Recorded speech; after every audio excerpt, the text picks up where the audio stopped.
It's nice to see such a big crowd all to hear my little story. It all started rather strangely. I mean to say, it happened out of the blue. It all started when I went to get a bowl of soup at the local railway diner.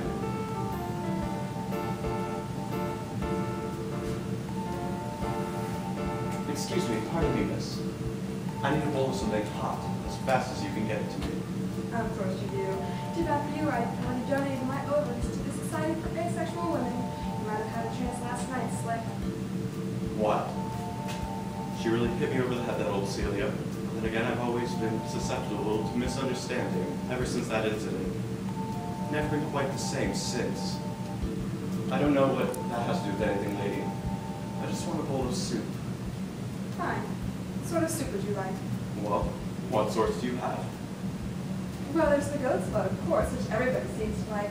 Of course, not quite as much as the one with the base of destroying angel mushroom. Read the menu, genius. Oh, right. I'll have the tomato soup, if you will. We've only got potato left. Well then, I'll have the potato soup. In a cup or a bowl? I didn't know what she was getting at, but boy, if it didn't blow my mind completely across the room. I don't know. What do you think? I think you should decide whether you want your soup in a cup or a bowl, or perhaps you'd like to drink it off the damn table. Oh, now why would I want to do that? I'll take it in a bowl, please. I'm going to be here a while. I thought you said you had a train to catch. Oh, well, I always thought the 10:30 soup was the best kind of soup in these railway diners. They always... Yeah, whatever you say, Slick. No, I didn't tell you my name. No one's called me that since high school, when we had the butter eating competition. You can imagine who won. Are you trying to be funny? No, I'm trying to order a bowl of soup, like any upstanding English gentleman would do. You know we're in New York City, right? And you sound about as American as apple pie anti-tax protesters. Celia wasn't the brightest of girls, but man, if you couldn't love her bumbling stupidity. Poor Miss Railway Waitress. I can see that I'm confusing you. Miss Railway Waitress? Well, I haven't been called that since I was a stripper at a Robbie Alice Last Emporium. Look, just call me Jane, and maybe we can get along until you take yourself and your crazy head somewhere else. You know, you look more like a Celia to me. I'm gonna go check on your soup. Make yourself comfortable. It won't take a minute. You can see why I loved the girl from the start. She was so bumbling, but so endearing.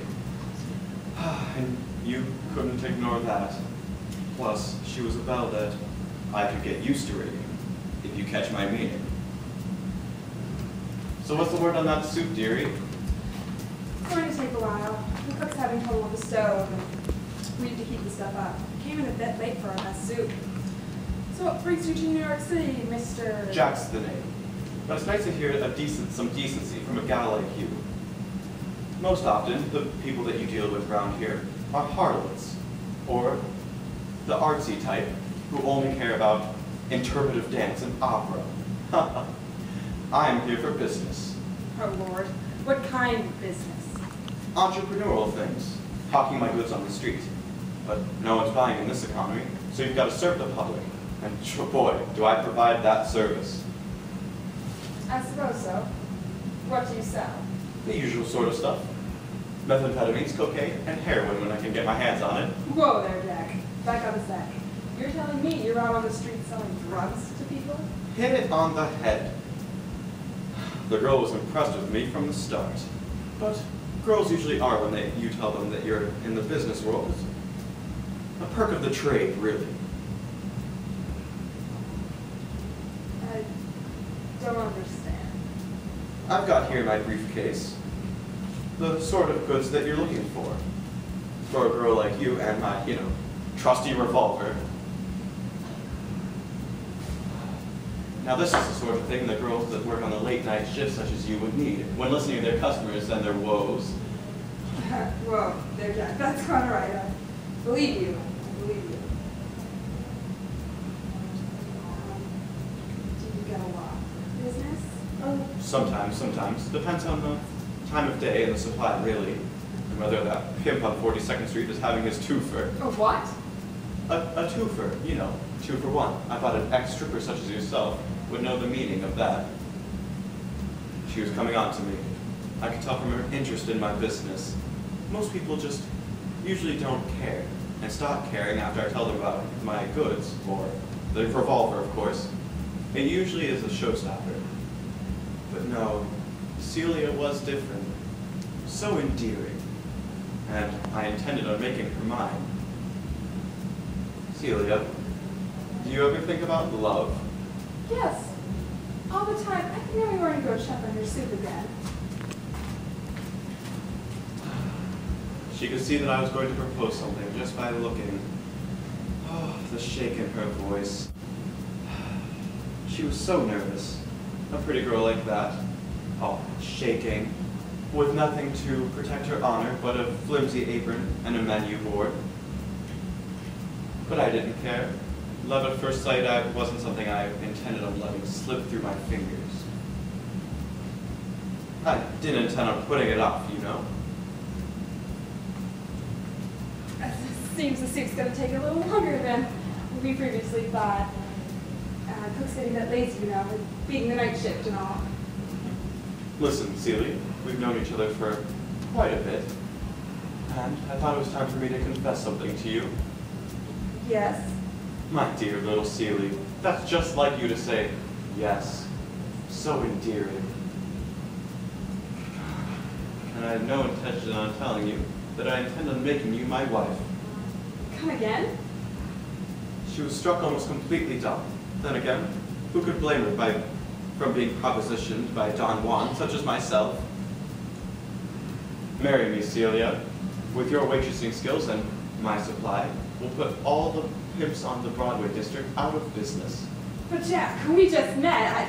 Don't you believe in love at first sight, my dear lovely Celia? Well, I do.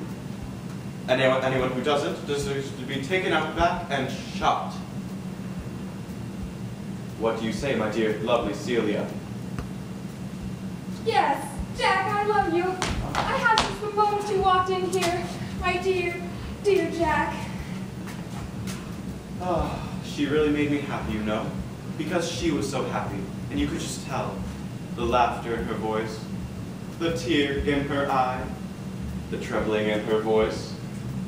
But there was only so much one could take of his true love. I mean, how long could you stand it? Here I am trying to conduct business, and she's just standing around so that you can't stand the sight of her annoying mug. It was time for something to change. Dear little Celia, it's time that we had a talk. What? You've been holding me down. I need to expand my horizons, meet new people. And I'm afraid it's come to this, my love. But Jack, no, we can work this out. I mean, remember all the ideas you had about your sales? We can do it all. Whatever you fucking want, just put the gun down. I'm afraid I can't do that, Celia. I'm sorry.